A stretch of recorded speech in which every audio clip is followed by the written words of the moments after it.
খুব মজার জোক ছিল, শুনেছো তুমি? দেখো মা, he looks like a monkey. দেখো মা সব সময় আবার জ্বালাতন এসব? করে আমাকে। আরে প্লিজ তোমরা এই ঝগড়া করো না। মা, ও আমাকে বলতে থাকে সারাক্ষণ।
তো এইটা হলো হরর হাউস। Adventure again. আরে ভাই ভয় পাচ্ছিস নাকি? আরে ভয় পাস না, আমি আছি তো সাথে। যদি কিছু হয়ে যায় আমার। আরে কি কিচ্ছু আর হবে হবে না ভাই, ভাই। আরে কি আর হবে ভাই। স্যার এসে গেছেন। হরর হাউস চ্যালেঞ্জ তো নিচ্ছেন আপনারা, কিন্তু একটা কথা আপনাদের বলে দিই, এটা কিন্তু অতটা সহজ নয়। দুর্বল হৃদয়ের জন্য তো একেবারেই নয়। এটা ওই বাড়িটাই না যেখানে 2 বছর আগে একটা ফ্যামিলির মধ্যে মার্ডার হয়েছিল? আগে হ্যাঁ, গোটা ভারতবর্ষের থেকে ভয়ানক জায়গা দ্বিতীয় নেই। অনেকেই চেষ্টা করেছে, কিন্তু আজ পর্যন্ত কেউই বেশিক্ষণ এখানে টিকতে পারেনি। তাহলে বলো, তোমরা কি এই চ্যালেঞ্জ নিতে প্রস্তুত? জিমি ভাই, অল দ্য বেস্ট। জিমি, তুই তুই তুই ভয় পাচ্ছিস না এখানে? আরে ভয়টা আবার কিসের? আমি সিআইডি অফিসার হতে চাই, এসিপি প্রদ্যুমানের মতো, brave and strong. Good morning sir. Good morning Jimmy. আজ হঠাৎ কি মনে করে? কেমন আছো? খুব ভালো আছি স্যার, একদম আপনার মতো। আমার মতো? স্যার আপনার মতো থাকলে তাহলেই তো বড় হয়ে আপনার মতো সিআইডি অফিসার হতে পারবো। আরে বাবা, আমার মতন সিআইডি তে এসিপি হবে? আর এমনিতেও এইসব তো ফেক ব্যাপার, কিছুই রিয়েল নয়, সব ভয় পাওয়ানোর জন্য। আরে কিছুক্ষণ থাকবো ভেতরে, তারপর চলে যাবো বাইরে।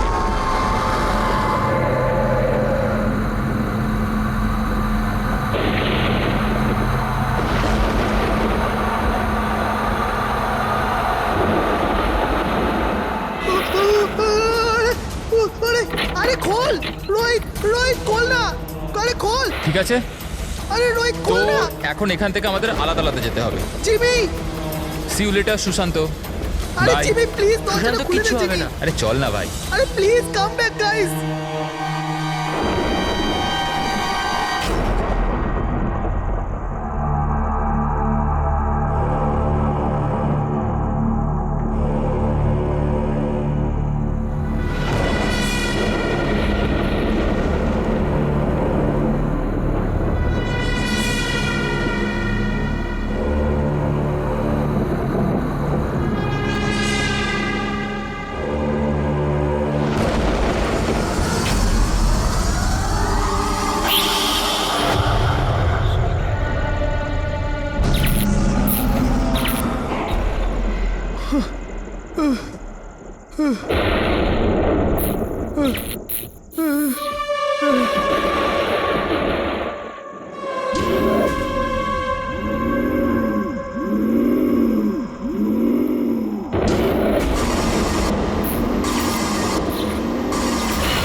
যাচ্ছিস? ক্লাস করবি, চল।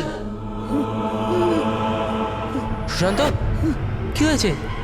কাল রাত্রিরে আন্টিও ফোন করেছিল। তোর কি হয়েছে আমাকে একটু বলবি? দেখে তো কিছুই বোঝা যাচ্ছে না, কিছু তো বল। তুই চল আমার সাথে ক্লাসে চল। এই, কিছু তো প্রবলেম আছে।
সুশান্ত আমার সোনা, ম্যাম, সুশান্ত please, ma'am. কি হয়েছে প্লিজ বাবা? দাঁড়ান। ছাড়ো আমাকে, ছাড়ো প্লিজ। সুশান্ত তো কি হয়ে গেল বাবা? সুশান্ত কি Please, হয়েছে? please, সামলান নিজেকে। ও বাবা। জিমি, এবার আমায় ঠিক করে বলো, কি হয়েছিল, কি করে হলো? স্যার, ও কলেজে এলো, স্টেয়ারকেস ধরে ওপরে যাচ্ছিল। আমি ওকে আটকালাম, বললাম যে চল ক্লাসের সময় হয়ে গেছে, একসাথে ক্লাসে যাই। ও আমার কথা শুনলোই না স্যার। ও ছাদে গিয়ে, আমার ওকে আটকানো উচিত ছিল স্যার। যদি আমি ওকে আটকে নিতাম এরকম হতো না স্যার। জিমি, নিজেকে এরকম দোষী ভেবো না। আচ্ছা, তুমি কি জানতে যে ও ওপরে গিয়ে এরকম করবে? নিজেকে দোষ দিও না। না স্যার, কিছু তো প্রবলেম ছিল স্যার। শেষ 2 দিন ধরে সুশান্ত এরকম করছিল স্যার। না কারুর সাথে কথা বলছিল আর অদ্ভুত আচরণ করছিল স্যার। আমার ওর সাথে কথা বলা উচিত ছিল স্যার। যদি কথা বলতাম হয়তো তাহলে কিছু। আচ্ছা, এই গত 2 দিন ধরে কি হয়েছিল? মানে বলতে চাইছি প্রবলেমটা কি ছিল? হ্যাঁ, আমরা ওকে হরর হাউস নিয়ে গেছিলাম স্যার। ওর ইচ্ছে ছিল না যাওয়ার, তাও আমরা ওকে ফোর্স করে নিয়ে গেছিলাম স্যার। সুশান্ত ভাই, ভাই কি হলো? সুশান্ত! তার মানে তুমি বলতে চাইছো হরর হাউসে যাওয়ার পরেই সুশান্ত? হ্যাঁ স্যার, কিছু তো হরর হাউসেই হয়েছিল স্যার। আমরা সবাইও ভয় পেয়েছিলাম, কিন্তু সুশান্ত একটু বেশি ভয় পেয়েছিল স্যার। আমরা ভোরবেলা ওকে ওর বাড়িতে ছাড়তেও গেলাম। আমরা ভাবলাম যে শোয়ার পরে সব ঠিক হয়ে যাবে, কিন্তু না স্যার, রাত্রিবেলায় কিছু একটা হয়ে গেছিলো ওর সাথে। ভাই আমার কথাটা শোন, তুই শুয়ে পড়, ওটা একটা শুধু গেম ছিল। তুই ওখানে যা যা দেখেছিস একটাও কিছু রিয়েল ছিল না, সব ফেক ছিল। আমার কথাটা শোন। না জিমি ভাই, আমার কথাটা বিশ্বাস কর, কিচ্ছু ফেক ছিল না, সব সব আসল ছিল ভাই। কিছু তো ছিল ভাই। ও ও এখনো আমার সাথেই আছে। ও আমাকে ছাড়বে না ভাই, আমাকে ছাড়বে না। ওর কথা বলার ধরন থেকে আমার মনে হলো যে ও এখনো ভয় পেয়ে আছে, কিন্তু না স্যার, সুশান্ত ঠিক ছিল স্যার। ওকে কেউ একটা মেরে দিল স্যার, আর আমরা বাঁচাতেও পারলাম না। মেরে দিল সুশান্তকে স্যার।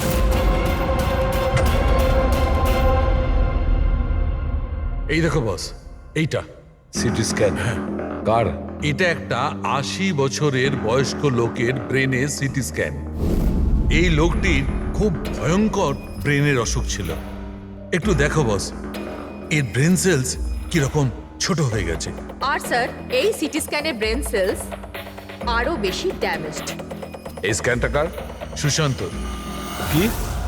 সুশান্তর? একটা ইয়াং হেলদি ছেলের ব্রেনের সেলস একজন বয়স্ক অসুস্থ মানুষের সেলের থেকেও খারাপ? সেটাই তো সবচেয়ে বড় প্রশ্ন অভিজিৎ, কিভাবে? আর আমরা ওর ফ্যামিলি ডক্টরের সঙ্গেও কথা বলেছি। ডক্টরও বলেছে ও একদম একদম ফিট ছিল, না কোনো হেলথ ইস্যুস, না মাথার কোনো প্রবলেম, কিচ্ছু না। স্যার জিমি আমাদের বলল যে হরর হাউস থেকে ফেরার পরেই এই সুশান্তের বিহেভিয়ারে পরিবর্তন এসেছিল। আর স্যার সুশান্তর মারও তাই বক্তব্য। সুশান্ত অদ্ভুত অদ্ভুত কথা বলতে শুরু করেছিল। ওর মনে হচ্ছিল ওর আশেপাশে কেউ আছে যে ওকে মারতে চায়, অথচ কিছুই ছিল না। মাত্র দুদিনে সুশান্তর স্কিজোফ্রেনিয়া সিম্পটম দেখা দিয়েছিল। কিন্তু কিভাবে? অভিজিৎ, জিমি হয়তো ঠিকই বলছে, এটা কোনো আত্মহত্যা নয়, খুন হয়েছে, খুন করা হয়েছে। কিন্তু খুন করলো কিভাবে?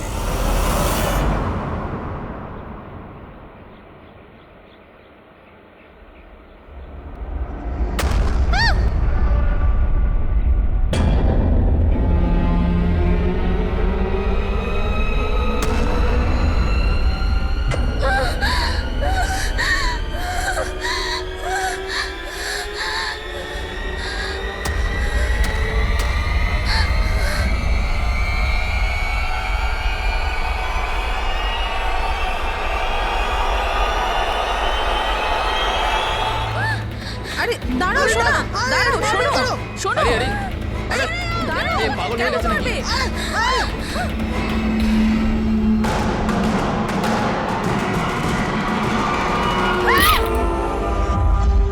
মেয়েটা খুব ভয় পেয়েছিল, এমন মনে হচ্ছিল যেন কেউ ওর পিছু নিয়েছিল। অদ্ভুত রকমের সব কথা বলছিল। আমরা তোর সাহায্য করছিলাম, আমাদের দেখেই পালাতে গেল আর গাড়ির সামনে পড়ে গেল। তোমরা নিনার বন্ধু, তাই তো? তো তোমরা ওকে কখনো অদ্ভুত বিহেভ করতে দেখেছো? ছিল, কিন্তু আজ যখন কলেজ এলো একদম অন্যরকম বিহেভ করছিল। জিজ্ঞাসা করতে কিছু বললো না তো, তারপর হঠাৎ করে ক্লাস ছেড়ে চলে গেল। মানে কাল অবধি সব ঠিকঠাক ছিল, তো আজ আর কালের মধ্যে এমন কি হয়েছে যে ও এইভাবে বিহেভ করছিল? কাল রাতে আমরা হরর হাউসে গিয়েছিলাম, আর লীনা খুব বেশি ভয় পেয়ে গিয়েছিল। আমরা ভাবলাম যে সারা রাত ভালো করে ঘুমোলে সকালেও ঠিক হয়ে যাবে। এক্স্যাক্টলি কি হয়েছিল ওখানে? স্যার, লীনা ওখানে হঠাৎ করে অজ্ঞান হয়ে গিয়েছিল। Leena, Leena, Leena, Leena, are you okay? তারপর থেকেই তো ও অদ্ভুত বিহেভ করতে লাগে। ওকে দেখে মনে হচ্ছিল ওকে যেন কেউ মেরে দেবে। কি হলো? কেউ আছে ওখানে, দেখ, কেউ আছে। না, কেউ এখানে এসেছে কেন? যাও, গো। কেউ নেই ওখানে। আমি যেখানে যাই সেখানেই চলে আসে। আমাকে ছাড়বে না, আমাকে মেরে ফেলবে। হরর হাউস, এটা সেই হরর হাউস যেখানে সুশান্ত তার বন্ধুর সঙ্গে গিয়েছিল, আর যেখান থেকে আসার পরে ওর আর নিনার মাথার মধ্যে নানান রকমের চিন্তা ঘুরতে থাকে, ভুল ধারণা হতে থাকে। কিছু না কিছু গন্ডগোল আছে এই হরর হাউসে, কিছু না কিছু গোলমাল আছে। এরকম কিচ্ছু নেই স্যার, আমি সত্যিই জানি না ওদের দুজনের কি হয়েছে।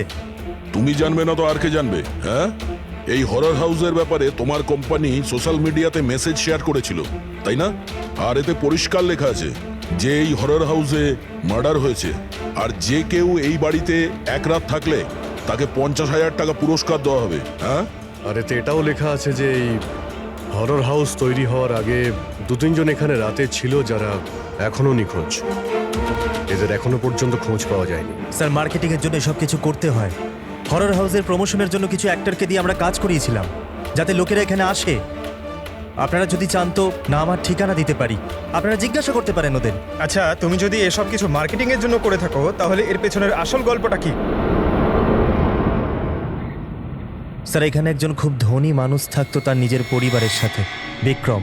আর একদিন সে নিজের গোটা পরিবারটাকে মেরে দিয়েছিল।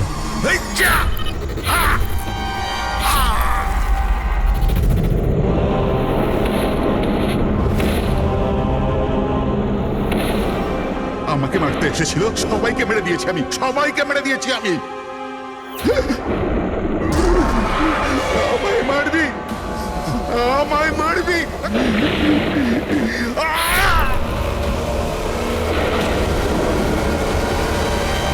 হ্যাঁ স্যার, বিক্রান্তের ব্যাপারে আমি নিউজে দেখেছিলাম। স্যার, এই জায়গাটা এমনিতেই ভূত বাংলোর নামে বদনাম ছিল, তো কেননা সেখান থেকে কিছু টাকা কামানো যাক। তাহলে স্কুল কলেজের বাচ্চাদের এরকম চ্যালেঞ্জ দিয়ে টাকা কামানোর নতুন উপায় বার করেছো, হ্যাঁ? কিন্তু তুমি কি ভেবেছো তোমার এই লোক দুটো বাচ্চার জীবন নিয়ে নিয়েছে? স্যার, আপনি জানেন তো যে হরর হাউসটা আসলে কি? এখানে সব কিছুই নকল স্যার। ভয় পাওয়ানোর জন্য ডেড বডির জায়গায় নকল অভিনেতারা থাকে, রক্তের জায়গায় লাল রং থাকে, লাউড নয়েজেস থাকে, দ্যাটস ইট। এখানে এমন কিচ্ছু নেই স্যার যাতে কারোর বিপদ ঘটতে পারে। স্যার স্যার ডক্টর সালুঙ্কের মেসেজ করেছে। ওর সিটি স্ক্যান থেকে জানা যাচ্ছে যে ওর ব্রেন সেল সেইভাবেই ড্যামেজ হয়েছে, ঠিক যেমনভাবে সুশান্তেরটা হয়েছিল স্যার। এবার বলো, যদি এটা সত্যি নাটক হয়ে থাকে, নকল হয়ে থাকে, তাহলে কারোর ব্রেনের উপর এত প্রেসার পড়বে কি করে? স্যার, আমি এর সম্পর্কে কিচ্ছু জানি না, আমি সত্যি বলছি। ঠিক আছে, আজ রাতে এই হরর হাউসে আমরা থাকবো। জানতে তো পারা যাবে বিজনেসের নামে এখানে কোন কোন খেলা চলছে।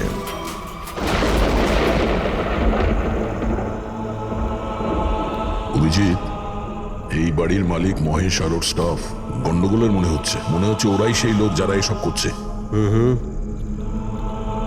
আমরা আলাদা আলাদা রুমে যাব, একা।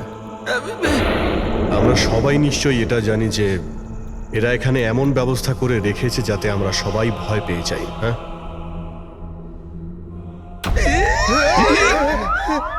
পঙ্কজ, বি ভেরি কেয়ারফুল, ঠিক আছে? এই বাড়িতে দুজন মারা গেছে, অনেক কিছু হতে পারে যখন তখন, তাই সাবধানে থেকো, ঠিক আছে? হ্যাঁ স্যার। সবকিছু ভালো করে দেখবে, ঠিক আছে? Be alert.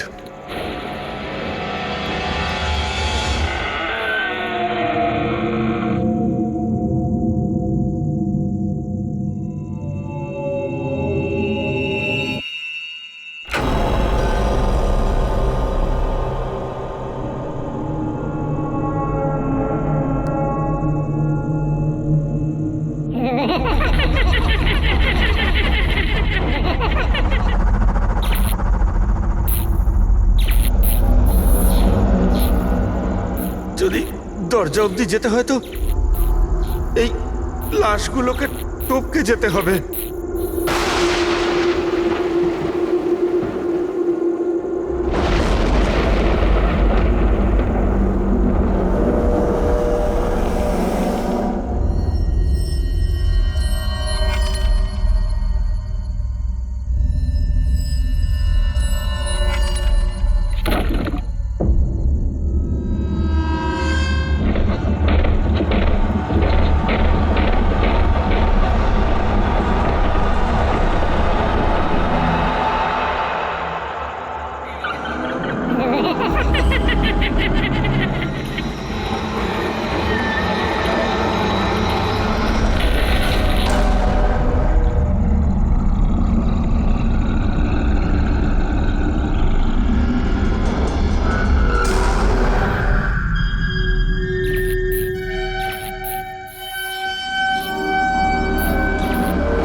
ওরে বাবা রে!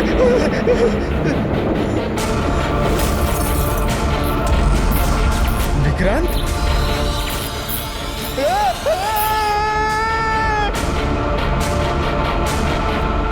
পঙ্কজ পঙ্কজ পঙ্কজ কি হয়েছে? হ্যাঁ পঙ্কজ আরে কি হলো? পঙ্কজ হ্যাঁ তুমি ঠিক আছো? সাবধানে। অরুণী, ফ্রেডি ফ্রেডি, তাড়াতাড়ি হসপিটালে নিয়ে যাও। হসপিটালে নিয়ে যাও তাড়াতাড়ি। পঙ্কজ, চল চল সাবধানে। ভাই চল। কি হলো তোর? এসব কি হচ্ছে? হ্যাঁ এর অবস্থা দেখতে পাচ্ছো? তোমরা এখানে কিরকম বিপজ্জনক খেলা খেলছো? স্যার আমি আপনাদের তো বলেছিলাম এখানে সবকিছু নকল। যাদেরকে আপনারা দেখেছেন সবাই জুনিয়র অ্যাক্টর হাতে ছুরি নিয়ে। আর স্যার ওটা বিক্রমের হলোগ্রাম ইমেজ ছিল। স্যার এখানে এমন কিচ্ছু নেই যাতে কারোর বিপদ ঘটতে পারে। তুমি একটা কথা হাজারবার বলো, কিন্তু একটা কথা ঠিক, এখানে কিছু তো আছে যেটা যেটা ঠিক নয়। বস, পঙ্কজের অবস্থা আগের থেকে ভালো। ওর সিটি স্ক্যান করা হয়েছে আর তাতে এমন কিছু পাওয়া যায়নি যেটা চিন্তার কারণ হতে পারে। এটা খুব ভালো ব্যাপার যে তোমরা একদম ঠিক সময় পঙ্কজকে ওখান থেকে বার করে আনতে পেরেছো। বুঝতে পারছি না, ওই হরর হাউসে আমরা সবাই ছিলাম। এমন কিছু রুম ছিল যেখানে থাকলে ভয় করতে পারে, তখনই আমরা অন্য রুমে চলে যেতাম। পঙ্কজ হয়তো এরকমই করেছিল, কিন্তু ওর সঙ্গেই এমন কি হলো যাতে ওর ব্রেনে এতটা এফেক্ট পড়লো?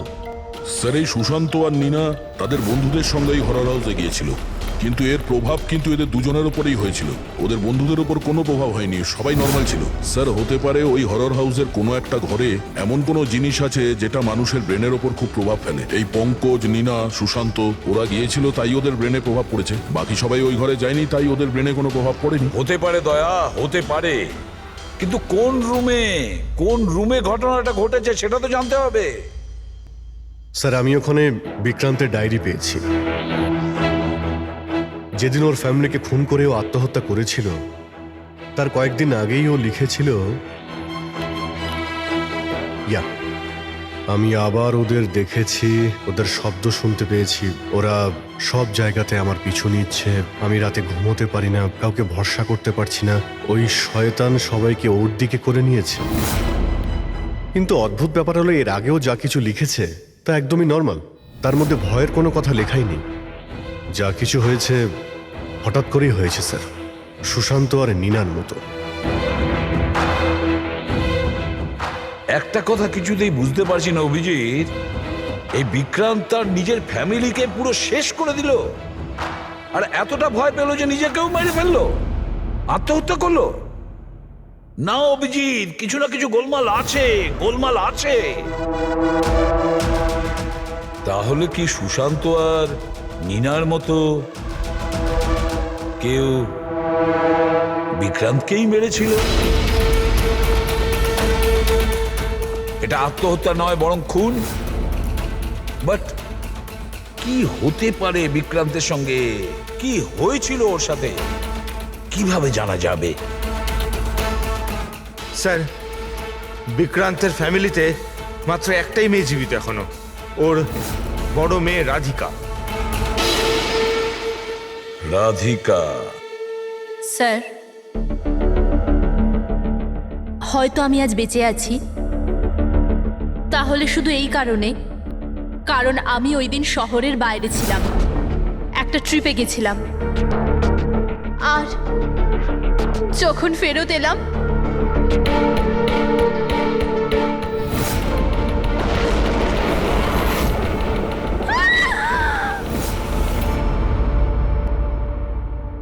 ওনার ডায়েরি আমি পড়েছি, তাতে এটা জানতে পেরেছি যে 10 সেপ্টেম্বরের আগে উনি একদমই নর্মাল ছিলেন।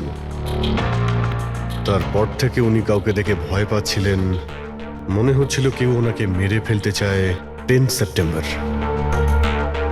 স্যার 10ই সেপ্টেম্বর তো আমরা বাবার 50 বার্থডে সেলিব্রেট করেছিলাম, অনেক লোক এসেছিল, ফ্যামিলি, ফ্রেন্ডস, আর স্যার বাবা তো খুব খুশি ছিল। স্যার কিন্তু বাবার বার্থডের পরেই ওনার বিহেভিয়ার চেঞ্জ হয়েছিল। অভিজিৎ, তার মানে বিক্রান্তের সঙ্গে যা কিছু ঘটেছে সেটা ওই বার্থডে পার্টিতেই হয়েছে। কি কি এমন হয়েছিল যেটার কারণে বিক্রান্ত সেদিন ডিস্টার্ব ছিল? কি হতে পারে? আচ্ছা রাধিকা, আপনি বলতে পারবেন ওই দিন বার্থডেতে কারা কারা এসেছিলেন? ওই দিনের ভিডিও। কিন্তু লেট নাইটে কারোর সাথে ওর ঝগড়া হয়েছিল। আমি দূর থেকে দেখেছিলাম, খুব জোরে জোরে তর্ক বিতর্ক চলছিল। কার সঙ্গে? অজয়, বিক্রান্তের বেস্ট ফ্রেন্ড। বিক্রান্তের সাথে? স্যার, অনেক বড় ভুল করে ফেলেছে আমার বাবা মা, নিজের মেয়ের বিয়ে বিক্রমের সাথে দিয়ে। যদি ওর বাঁচতেই না ইচ্ছা ছিল তাহলে মরে যেত, কিন্তু আমার বোন আর বাচ্চাদের মারার কি দরকার ছিল? বিক্রান্ত মারা যাওয়ার পরে সমস্ত প্রপার্টি তো রাধিকার নামে হয়ে গিয়েছিল না? নো স্যার, বিক্রমের ব্যবসা আর সম্পত্তির মধ্যে রাধিকার কোনো ইনভলভমেন্ট নেই স্যার।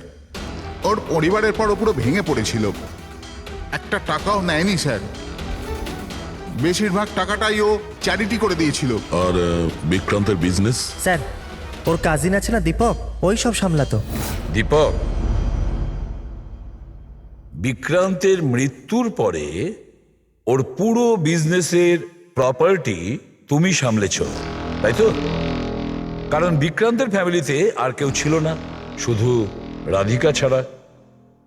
আর রাধিকা নিজেকে বিজনেস আর প্রপার্টি থেকে নিজেকে সরিয়ে দিয়েছিল এই জন্য, তাই তো? আগে সবাই এটা জানতো যে বিক্রম আমার কাজিন ছিল, আর কাউকে তো দায়িত্ব নিতেই হতো। কিন্তু এসব আপনি আমায় কেন প্রশ্ন করছেন? দেখুন, বিক্রম আর তার পরিবারের সাথে যা কিছু হয়েছে তার আফসোস সবারই আছে। ওটা একটা দুর্ঘটনা ছিল, চক্রান্ত নয়। আপনারা সবাই এটা ভাবছেন যে দীপক আত্মহত্যা করেনি, খুন করে দিয়েছে কেউ ওকে। আমি মেরেছি ওকে, আর টাকা দিয়ে আমি খুন করিয়েছি ওকে। স্যার, ও আমার খুব ভালো বন্ধু ছিল, খুব ভালো। আমাদের দুজনের মধ্যে পুরো একদম ভাইদের মতো ভালোবাসা ছিল। আমরা তো জেনেছি যে অনেক দিন ধরেই তোমাদের দুজনের বন্ধুত্বের মধ্যে একটা চিড় ধরেছিল। কি বলছেন? না স্যার, স্যার ওই যে হয় না বন্ধুদের মধ্যে মাঝে মাঝে ওই একটু ঝগড়া হয়, প্রবলেম হয়, ওই রকমই কিছু হয়েছিল। কিন্তু স্যার পরে আমরা প্যাচ আপ করে নিয়েছিলাম। স্যার আমার কথা ভালো করে শুনুন, যদি আমাদের মধ্যে বন্ধুত্ব না থাকতো তাহলে ও কি আমাকে পার্টিতে ডাকতো? হ্যাঁ, রাইট। আর ওই পার্টিতেই তোমার সঙ্গে খুব ঝগড়া হয়েছিল বিক্রান্তের। ঝগড়া? আমাদের কাছে একজন সাক্ষী আছে। না স্যার, ঝগড়া হয়নি স্যার। আসলে কি বলুন তো, ওই 3-4 পেক ভেতরে যাওয়ার পর শুধু আমরা দুজন হাইপার হয়ে গেছিলাম। তারপর আমাদের দুজনের মধ্যে ওই তর্কাতর্কি শুরু হয়ে গেছিল, দ্যাটস ইট। অদ্ভুত কথা বলেন ম্যাম আপনারা। পুরো পৃথিবী জানে যে বিক্রম নিজের ফ্যামিলির খুন করে নিজে সুইসাইড করেছিল। হতে পারে ওর অনেক বড় প্রবলেম ছিল, পুলিশও এই কেসটা ক্লোজ করে দিয়েছে। তো আপনারা কেন আমাকে 2 বছর বাদে এই কেসটাতে ফাঁসাতে চাইছেন? আমি এরকম কেন করব? দেখুন, আমরা তো শুধু এটুকুই জানতে পেরেছি, বিক্রান্তের কোম্পানিতে বছরের পর বছর কাজ করার পরেও আপনার প্রমোশন হয়নি।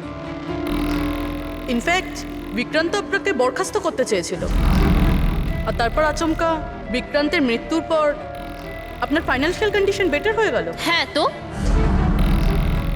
মানে আপনারা এটা বলতে চাইছেন যে আমি বিক্রমকে খুন করে ওর পুরো প্রপার্টিটা নিজের নামে করিয়ে নিয়েছি? Is that you want to say? আপনাদের এটা মনে হয় যে আমি বিক্রমকে উস্কেছিলাম নিজের ফ্যামিলিকে মেরে দিয়ে আত্মহত্যা করার জন্য? এ ব্যাপারে আপনাদের কাছে কোনো প্রমাণ, কোনো সাক্ষী আছে? দীপক, বিক্রান্তের 50তম জন্মদিনের পার্টিতে তুমি নিশ্চয়ই ছিলে, তাই তো? তাহলে কোনো গিফটও নিয়ে গিয়েছিলে? 50 বছরের পার্টি বলে কথা, কি কি নিয়ে গিয়েছিলে একটু বলো না।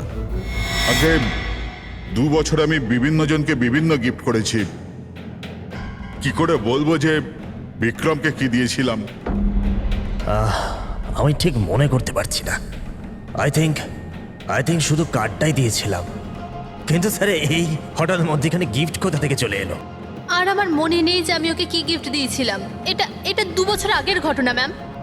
আর কাউকে কোনো গিফট দেওয়া কি কোনো দোষের কিছু? আমি বিক্রমকে ওর ফেভারিট অথরের নতুন বই গিফট করেছিলাম, কিন্তু ওকে অন্যরা কে কি গিফট করেছিল সেটা আমি জানি না। আপনি কেন জানতে চাইছেন?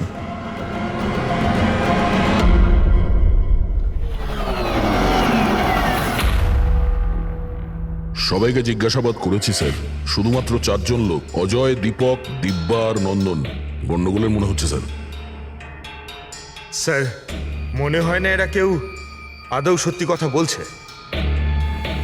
স্যার 2 বছর হয়ে গেছে এটা ঘটেছিল, কোনো সাক্ষী প্রমাণ পাওয়া বেশ মুশকিল, তাই সেটারই সুযোগ নিচ্ছেন এনারা। তবে এটা শিওর যে এনাদের মধ্যে কেউ মিথ্যে বলছে, সেই হলো বিক্রান্তের খুনি। অভিজিৎ, তাও একটা প্রশ্ন থেকে যায়, যদি এমন কেউ গিফট দিয়ে থাকে যেটাতে মাথা খারাপ হয়ে যায়, তাহলে বিক্রান্তের কেন মাথাটা খারাপ হলো সেই জিনিসটা পেয়ে? আরো তো অনেকে ছিল ওই ঘরে, তাদের কোনো কিছু হয়নি কেন? হ্যাঁ স্যার, বিক্রান্তের ফ্যামিলিতে 5 জন লোক ছিল, চাকর বাকর আলাদা।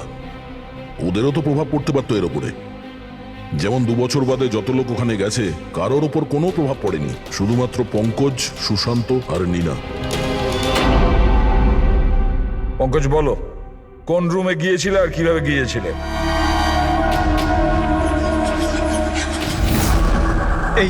এটা করিডোর ছিল স্যার। আমি সিঁড়ি দিয়ে নিচে যাই স্যার, করিডোর ক্রস করে এখানে হলে যাই স্যার, আর তারপর স্যার ওখানে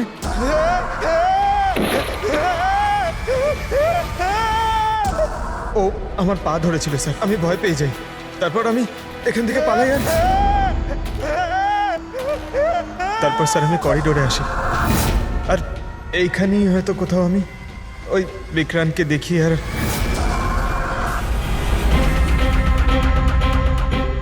হ্যাঁ স্যার, পঙ্কজকে আমরা এখানেই পেয়েছি, এই করিডোরেই। আর নীনাকে ওর বন্ধুরা এই জায়গাতেই দেখেছিল। আর সুশান্ত এখানেই, সুশান্ত এই জায়গাতেই পেয়েছিল। আর সেটা যাই হোক, যেটা আমরা খুঁজছি হতে পারে এর আশেপাশেই কোথাও আছে। স্যার ওখানে কি থাকতে পারে? ওখানে তো অ্যান্টিক্স, পেন্টিং, না জানি কি কি ছিল। ওখানে এমন কি থাকতে পারে যার জন্য ওরা মারা গেল? স্যার, বিক্রান্তের মৃত্যু 2 বছর আগে হয়েছিল, আর এই দুজনের মৃত্যু সবে মাত্র হয়েছে 2 বছর পরে। এমন কি জিনিস থাকতে পারে ওখানে যার ফলস্বরূপ এতগুলো মৃত্যু হলো? কি আছে সেটা খুনি বলতে পারবে। সিআইডির লোক এটা বলল যে ওই রাতে যা যা হয়েছে সেসব আমাদের থেকে আরেকবার জানতে চায়। এই জায়গাতেই যেখানে পার্টি হয়েছিল সেখানে এক্স্যাক্টলি কি হয়েছিল, ওই রাতে কে কি করছিল এবং কোথায় ছিল। আরে এসিপি স্যার এখন অব্দি এলেন না কেন? আমি এর থেকে বেশি অপেক্ষা করতে পারবো না। এনাফ। একটা কাজ করি, এসপি স্যারকে একবার ফোন করে নিই। ওকে। আরে তোমরা যা করবে করো, আমি তো চললাম। আমি এখানে এক মুহূর্ত থাকবো না, এক মুহূর্ত থাকবো না। আরে দাঁড়া না একবার।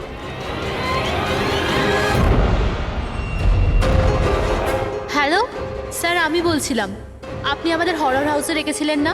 আমরা এসে গেছি। হ্যাঁ স্যার, আমি, নন্দন, অজয় আর দীপক। কি আপনি ডাকেননি? এরকম কোনো কথাই হয়নি। Okay sir. কি হলো? এসিপি বলছেন উনি আমাদের ডাকেনি। আরে আরে এসব কি হচ্ছে? জানি না, মনে হয় কেউ আমাদের সাথে মজা করেছে। চলো যাই এখান থেকে। চলো তাড়াতাড়ি চলো। কোথায় যাবে তোমরা? ওপর দিয়ে যাবার কোনো রাস্তা আর নেই। এখন কি করবো আমরা? আর এখান থেকে বেরোবো কি করে আমরা এখন? কোনো দ্বিতীয় রাস্তা তো হবে। হ্যাঁ খোঁজো, দ্বিতীয় রাস্তা খোঁজো এখান থেকে বেরোবার। চলো চলো তাড়াতাড়ি খোঁজো দ্বিতীয় রাস্তা। এক কাজ করো, তুমি ওদিকে দেখো, আমি এদিকে দেখছি। হ্যাঁ।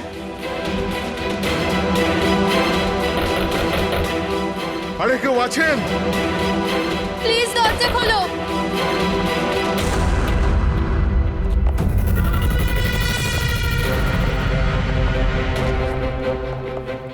এসব কি মজা হচ্ছে স্যার? আপনারা কেন বিরক্ত করছেন আমাদের? বিরক্ত করছি না আমরা, শুধু পরীক্ষা নিচ্ছি, আর তার রেজাল্টও পেয়ে গেছি। আমরা বুঝতে পেরেছি খুনি কে। আপনাদের সবাইকে এই হরর হাউসে সেই জায়গাতে বন্দি করা হয়েছিল যেখানে এমন কোনো জিনিস আছে যার কারণে ব্রেনের ওপর খুব প্রভাব পড়ে আর মানুষ অদ্ভুত ধরনের বিহেভ করে, কিন্তু ওই জিনিসটার ব্যাপারে খুনি জানে। আর সেই জিনিসের কারণেই খুনিকে চিনতে পারা গেছে। খুবই স্বাভাবিক খুনি ওই জিনিসটাকে নোটিস করবে তার থেকে দূরে যাওয়ার চেষ্টা করবে, কারণ ও এটা চাইবে না যে বিষাক্ত কেমিক্যালের প্রভাব ওর উপর যেন না পড়ে। চারিদিকে দরজা বন্ধ ছিল, ও এখানে আটকে গিয়েছিল, সেই জন্যই ও ওটাকে ছুঁয়ে ফেলার ভুল করে। আর এই ঘরে কি কি ঘটেছে সবকিছু সিসিটিভি ক্যামেরায় বন্দী।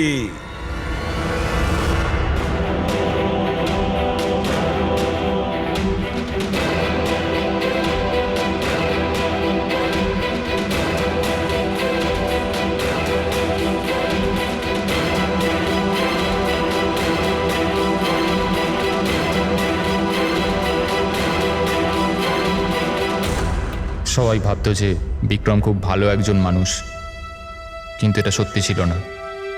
বিক্রম খুবই বাজে লোক ছিল। ওর আমার বউয়ের সাথে অ্যাফেয়ার চলছিল। আমার বউ তার ভুল বুঝতে পেরেছিল। ও বিক্রমের থেকে দূরে যেতে চাইলেই বিক্রম ওকে হুমকি দিতে শুরু করলো। বলতে লাগলো, তোমার বরকে বলে দেবো, ওকে চাকরি থেকে বের করে দেবো। লজ্জায় আমার বউ আত্মহত্যা করেছিল। আর তাই তুমি ওর ওপর প্রতিশোধ নিতে চেয়েছিলে? আমার একটা বন্ধু কেমিস্ট ছিল, আমি ওর থেকেই টক্সিক বিষটার সম্বন্ধে জানতে পারি। আমি জানতে পেরেছিলাম যেটা এমন একটা কেমিক্যাল যাতে মানুষ মানসিকভাবে অসুস্থ হয়ে পড়ে। আমি বিক্রমকে গিফট দেওয়ার জন্য একটা অ্যান্টিক লণ্ঠন কিনলাম, আর ওর সলতেটাকে ওই কেমিক্যালটার মধ্যে চুবিয়ে ওকে গিফট করে দিলাম। যখন যখন বিক্রম ওই লণ্ঠনটাকে জ্বালাতো, ওর বিষাক্ত ধোঁয়া সারা ঘরে ছড়িয়ে পড়তো। বিক্রমের ওপর ওই ধোঁয়ার প্রভাব সেইভাবেই পড়লো যেভাবে আমি চেয়েছিলাম। ফলে ও আস্তে আস্তে পাগল হতে থাকে, আর একদিন হঠাৎ পরিবারের সকলকে মেরে দিয়ে নিজেও মরে যায়। কেউ কোনোদিন এটা জানতেও পারেনি যে ওই কেমিক্যালটার জন্যই ও এত বড় একটা কাণ্ড ঘটিয়ে ফেলল। আর একদিন কেসটা বন্ধ হয়ে গেল। তারপরে বিক্রান্তের এই বাড়িটাকে মহেশের বাবা কিনে নেন। মহেশ এটাকে হরর হাউস বানায় আর বিজনেস স্টার্ট করে দেয়, কিন্তু ওই জিনিসটা এখানেই রয়ে যায়, স্টাডি রুমে না, করিডোরে, যার জন্যই এই সব হচ্ছিল। সত্যি বলছি, আমি যখন জানতে পারলাম যে ওই বিষাক্ত লণ্ঠনটার জন্য 2 বছর বাদেও লোকজন মারা যাচ্ছে, তো আমি ঘাবড়ে গেলাম। আমি লণ্ঠনটা এখান থেকে বের করবার রিস্কটা নিতে চাইনি। সব অপরাধী একই কথা ভাবে। সে খুব চালাকি করে নিজের কাজটা করেছে, আর তাকে কেউ কোনোদিন ধরতে পারবে না। কিন্তু সব অপরাধী ওই একই কথা ভুলে যায়। আইনকে কেউ বেশি দিন ধরে বোকা বানিয়ে রাখতে পারে না। একদিন না একদিন সে ধরা পড়বেই।